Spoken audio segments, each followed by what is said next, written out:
Sveiki atvykę į Massey Ferguson vaizdo įrašų seriją How to. Šiame vaizdo įraše nagrinėsime pagrindinius MF sekcijų valdymo pagrindus. Norėdami pradėti, atidarykite meniu Section Control, sekcijų valdymas, pasirinkdami jį pagrindinėme meniu. Pirmajame slankiajame meniu rodomas prijungtas padargas. Naudojant įsobus, padargas pasirenkamas automatiškai. Jei prijungti keli įsobus padargai, galite pasirinkti tinkamą iš sąrašo. Toliau galite pasirinkti, kurią strėlę norite nustatyti. Pavyzdžiui, jei dirbate su sėjamąja, kuri taip pat gali sėti granules arba trąšas, čia galite pasirinkti, kurią sėją konfigūruoti. Žemiau rasite automatinio arba rankinio sekcijų valdymo įjungimo parinktis. Tada pasirinkite darbo sritį, kurioje norite, kad sekcijų valdymas būtų aktyvus. Pasirinkę kraštinį kairįjį nustatymą, pirmiausia dirbsite lauke, neįtraukdami posūkio galo. Section Control išsijungia ties krašto linija. Viduriniuoju nustatymu baigiamas dirbti visas laukas, o Section Control išsijungia ties lauko riba. Paskutiniuoju nustatymu Section Control reaguoja tik į savo persidengimą.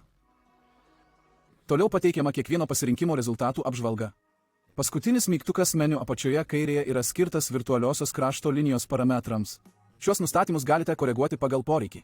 Visa dešinioji ekrano pusė atitinka pasirinktos strėlės nustatymus. Pirmasis sutapimo nustatymas yra lauke. Esant 0%, sekcija išsijungia iš karto, kai tik atsiranda persidengimas. Esant 100%, visa sekcija prieš išsijungdama turi būti anksčiau dirbtoje srityje. Esant 50% reikšmiai, prieš išsijungiant pusė sekcijos turi būti apdirbtoje zonoje. Šios nustatymus reguliuokite atsižvelgdami į savo tikslus ir įrankio tipą. Ribų nustatymas veikia panašiai kaip ir lauko nustatymas. Naudojant procentus, tačiau jis skirtas lauko riboms. Naudodami važiavimo krypties nustatymą galite tiksliai sureguliuoti sekcijų valdymą, pavyzdžiui, tiksliai įsėjai arba pusės eilučių tarpueiliams skirtiems tokioms kultūroms kaip cukriniai runkeliai. Tai pasiekiama nustatant važiavimo krypties persidengimą iki norimos vertės. Naudojant išorinių sekcijų toleranciją, tam tikras persidengimas toleruojamas tik dviejose išorinėse sekcijose – kairėje ir dešinėje. Šis nustatymas nekeičia lauko ar ribų nustatymų.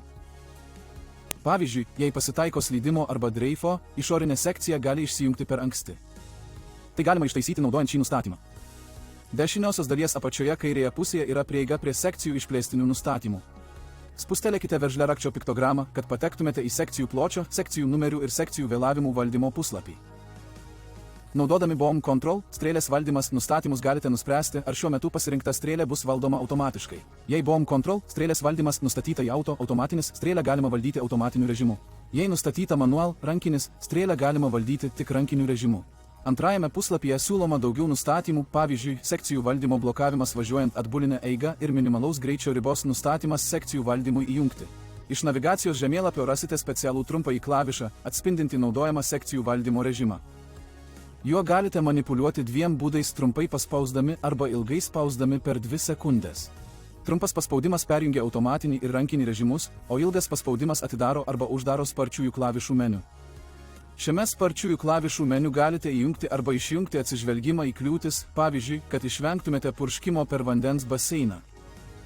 Taip pat galite patekti į pagrindinį sekcijų valdymo nustatymų meniu, pasirinkti pageidaujamas sekcijų valdymo ribas ir perjungti automatinį ir rankinį sekcijų valdymą.